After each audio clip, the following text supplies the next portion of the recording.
उनको एडवोकेट्स नहीं मिलते हैं, फिर वो जनरल एडवोकेट्स की तरफ भागते हैं, और जहां उनको न्याय तो क्या न्याय भी नहीं मिलता है और पैसे हाथ धोना पड़ता है, क्योंकि एडवोकेट्स भी वही हैं और जो न्याय देने वाले लोग भी वही हैं, तो आपका नुकसान ही नुकसान होता है। इसमें हम कहते हैं कि हमारा हाई कोर्ट में और सुप्रीम कोर्ट में एडवोकेट्स जजेस नहीं है। इन जजेस को पैदा होने के लिए, हाई कोर्ट और सुप्रीम कोर्ट में इन जजेस को पैदा होने के लिए एडवोकेट का होना बहुत जरूरी है। जब तक ये एडवोकेट्स हमारे नहीं होंगे तब तक आप हाई कोर्ट और सुप्रीम कोर्ट में जजेस की उम्मीद नहीं कर सकते हैं।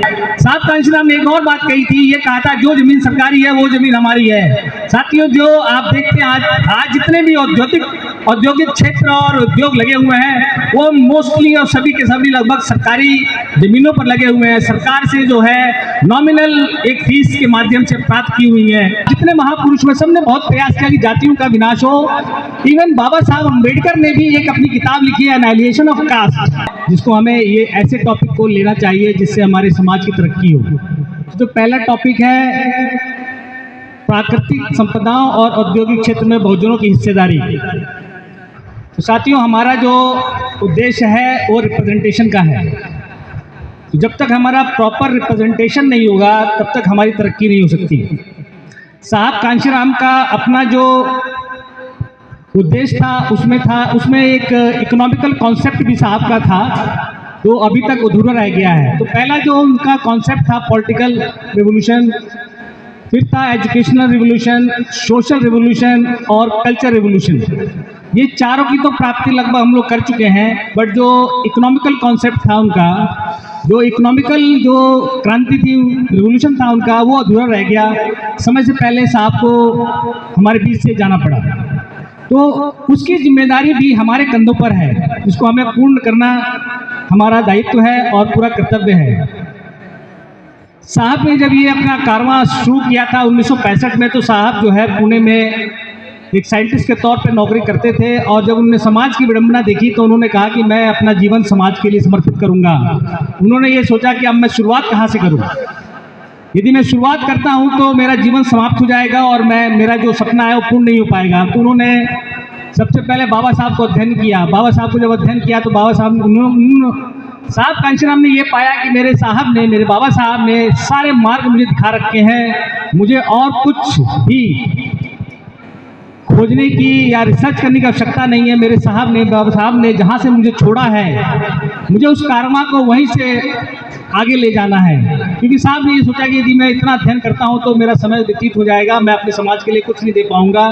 तो बाबा साहब ने जो अध्ययन किया था, जो रिसर्च किया था, जो छोड़ के गए थे, उसके आगे से कारवां शुरू किया उन्होंने। जब उन्होंने ये शुरुआत करी तो साहब ने ये देखा कि बाबा साहब ने आरक्षण का प्रावधान दिया था। जो आरक्षण जो था हमारा, वो पूना पैक्ट की देन थी, जिसमें बाबा साहब ने रिप्रेजेंटेशन मांगी थी, जो ब्रिटिश गवर्नमेंट ने हमें कम्युनल अवार्ड के तहत रिप्रेजेंटेशन दे दिया था। उसी का जो नया रूप था, जो हमारे संविधान में आरक्षण के तौर पर आया था। अब आरक्षण जब मिला हमें तो आरक्षण की बड़ी बदनामी सी होने लगी। अब बोलने लगे भाई ये कोटे के लड़के हैं, ये कम मेरिट में हो जाते हैं सिलेक्शन, और बहुत विरोध का सामना भी करना पड़ता था। अपर कास्ट के लोग बहुत हीन भावना से भी देखते थे, हमारे लोगों में भी बड़ी ग्लानि सी भावना होती थी। साहब ने जब ये देखा कि मेरे जहाँ जितने महापुरुष थे सदियों से 5000 साल से सबने प्रयास करा कि जातियों का विनाश हो, जाति टूट जाए, पर जातियाँ आज तक नहीं टूटी। हमारे कबीर, रैदास, हमारे गाडगे साहब, ज्योतिबा फुले, पेरियार, रामास्वामी, इवन अय्यन कल्ली साहब, जितने महापुरुष में सबने बहुत प्रयास किया कि जातियों का विनाश हो। इवन बाबा साहब अम्बेडकर ने भी एक अपनी किताब लिखी है, एनालिएशन ऑफ कास्ट, जातियों का विनाश, कि जातियां खत्म हो ताकि हमारे समाज की तरक्की हो। पर जब साहब ने ये देखा कि यार हमारे महापुरुषों ने इतना प्रयास किया, जबकि बाबा साहब ने भी एनालिएशन ऑफ कास्ट नाम की किताब लिखी, पर आज तक ये जातियां टूटी नहीं और समाज में हुई समस्याएं जस की तस बनी हुई हैं। तो साहब ने एक नया फॉर्मूला निकाला। उन्होंने कहा कि मैं अब इसके विपरीत कार्य करूंगा। उन्होंने ये कहा कि मैं इन जातियों को इतना मजबूत कर दूंगा कि ये जाति बनाने वाले परेशान हो जाएंगे। तब बाबा साहब ने 1585 का नारा दिया और ये कहा कि बहुजनों एक साथ आ जाओ, जिससे हम बाबा साहब के सपने को साकार करें। बाबा साहब का सपना क्या था? Political power is the master key, political power is the master key of each and every law. जो हमारी राजनीतिक ताकत है वही हर एक ताले की कुंजी है जिसे हमें प्राप्त करना होगा। और साथियों वो हमें प्राप्त हो सकता था एजुकेशन के माध्यम से, और सोशल जो रिवोल्यूशन था उसके माध्यम से। तो साहब का जो एक प्रयोग था वो सफल रहा, और साहब ने जो है उत्तर प्रदेश की सरकार में 4 बार एक मुख्यमंत्री दिया, वो भी एक महिला मुख्यमंत्री दिया, जो हमारी ताकत को प्रदर्शित करता है। तो हमें अपने साहब के जो सपना अधूरा रह गया था, प्राकृतिक संपदाओं और औद्योगिक क्षेत्र में भोजनों की हिस्सेदारी, उसकी ओर बढ़ना चाहिए और उसको प्राप्त करना चाहिए। साहब कांशीराम ने एक और बात कही थी, ये कहा था जो जमीन सरकारी है वो जमीन हमारी है। साथियों जो आप देखते हैं आज जितने भी औद्योगिक क्षेत्र और उद्योग लगे हुए हैं वो मोस्टली और सभी के सभी लगभग सरकारी ज़मीनों पर लगे हुए हैं। सरकार से जो है नॉमिनल एक फीस के माध्यम से प्राप्त की हुई है, जिसकी ओर हमें बढ़ना पड़ेगा साथियों। और ये जो आरक्षण जो जिसकी बदौलत लेके हम नौकरी पा गए हैं, ये तो बहुत अच्छी बात है, नौकरी में आना, अपना जीवन यापन करना, इसके आगे भी हमें बढ़ना पड़ेगा। और हमें ये जो प्राइवेट सेक्टर जो हमने छोड़ रखे हैं उसकी ओर अग्रसर होना पड़ेगा। जैसे हमारे वकालत का जो क्षेत्र है, इसमें हम कहते हैं कि हमारा हाई कोर्ट में और सुप्रीम कोर्ट में एडवोकेट्स जजेस नहीं है।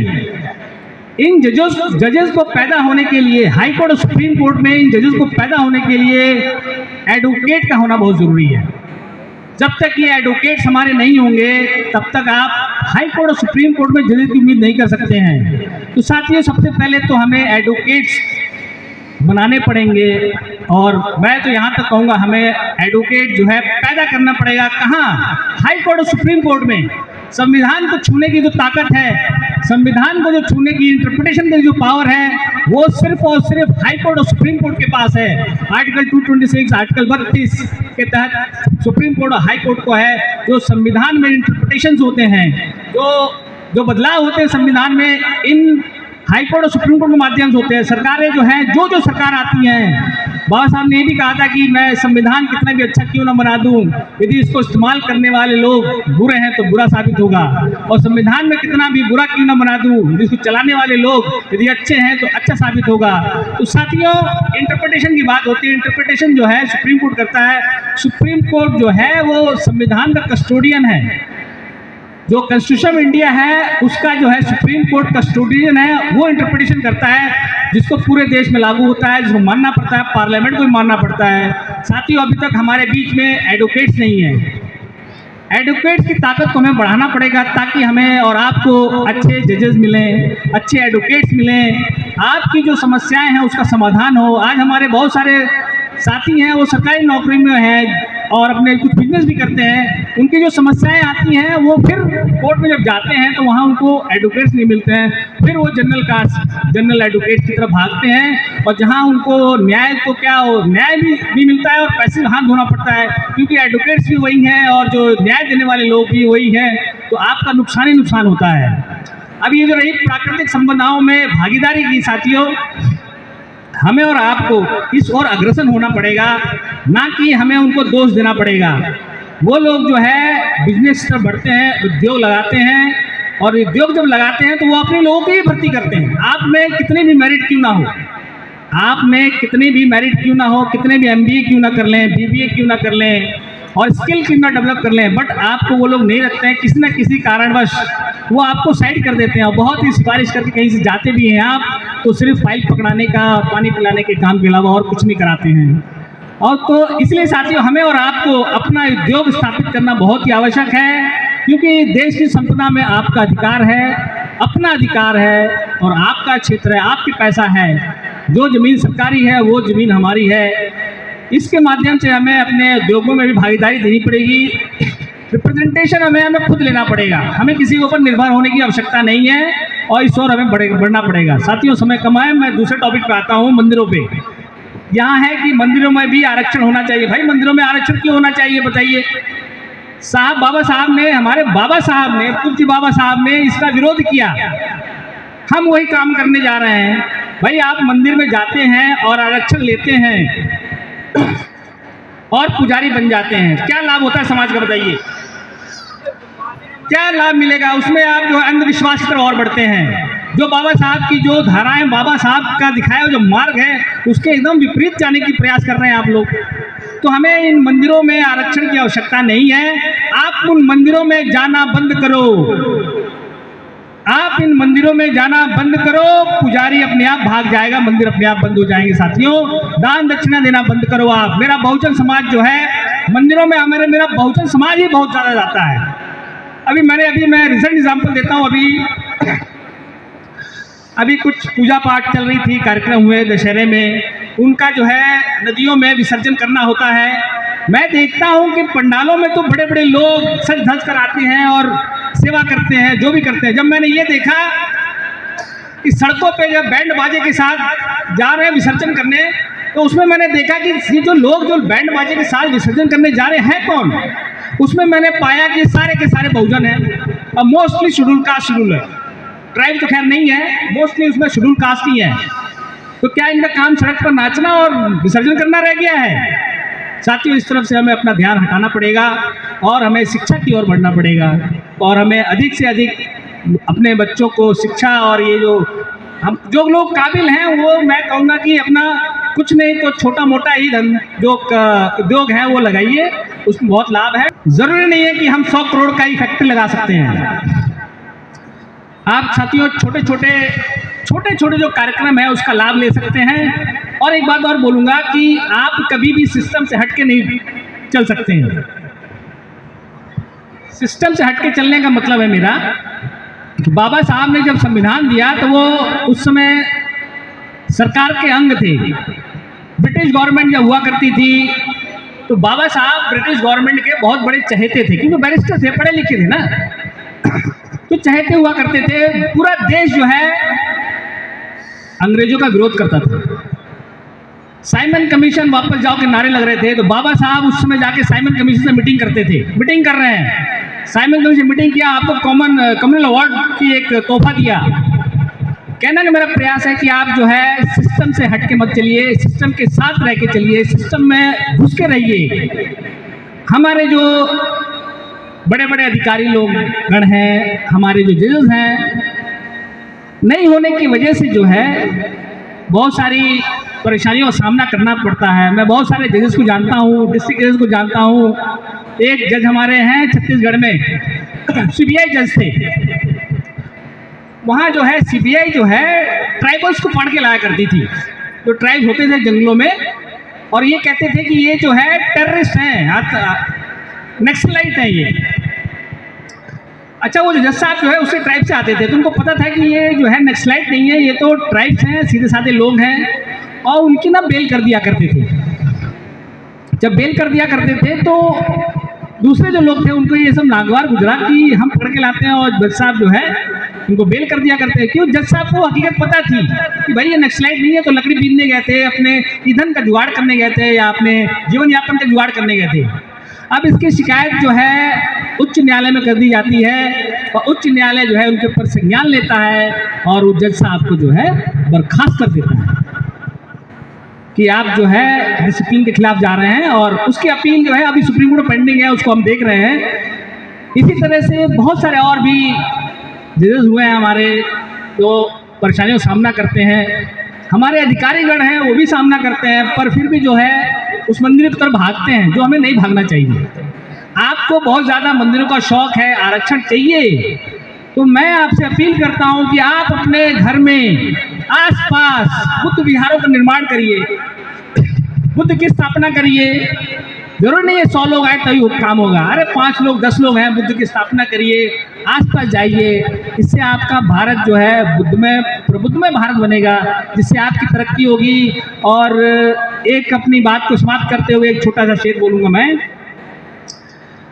मैं आप यहाँ जितने सब बैठे हुए हैं भाइयों बहनों, मेरी देवी देवताओं जितने बैठे हुए हैं, उन सब का मैं स्वागत करता हूँ। और इन्हें आप लोग के ऊपर एक मेरा शेर है, मंजिल मिल जाएगी भटकते ही सही, मंजिल मिल जाएगी भटकते ही सही, गुमराह तो वो है जो घर से निकलते नहीं।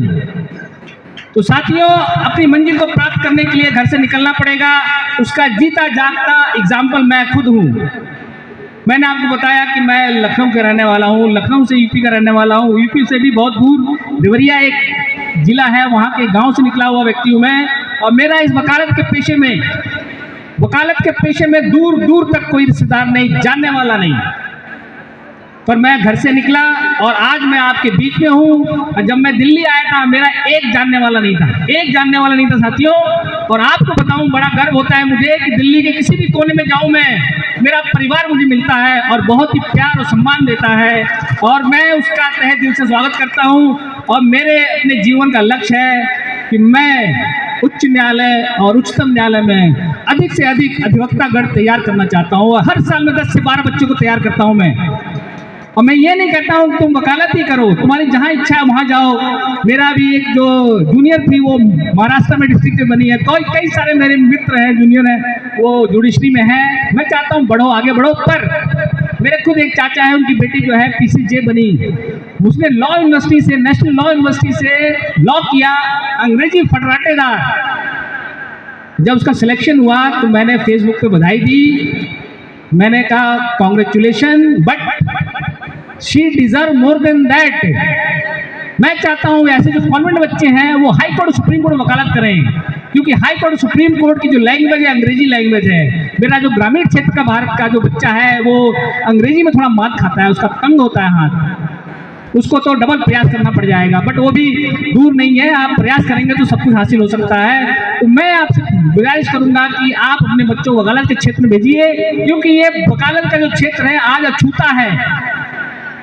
मतलब हमारे लोग है ही नहीं। आप दूर दूर तक आप देखो कौन है, कितने लोगों को जानते हो आप, बड़े बड़े लोगों के नाम सुनते हो, पर हमारे क्षेत्र, हमारे कम्युनिटी से, बहुजन समाज से बहुत ही कम लोगों का नाम जो है वकालत के क्षेत्र में है। हाई कोर्ट सुप्रीम कोर्ट की बात कर रहा हूँ मैं, डिस्ट्रिक्ट कोर्ट की बात नहीं कर रहा हूँ। जो हमारे बच्चे चाहे नोटरी बनाने फिरते हैं और बेल कराते हुए फिरते हैं, मुझे ऐसे लोगों की आवश्यकता नहीं है। मुझे संविधान को इंटरप्रेट करने वाले लोगों की जरूरत है। कोई बात दिक्कत होती है आप मेरे पास आइए, मैं उसको रास्ता दिखाऊंगा, जहां जाना चाहता है वो जाना चाहता है। साथियों, इन्हीं सब शब्दों के साथ अपनी बात को विराम देता हूँ। जय भीम, जय भारत।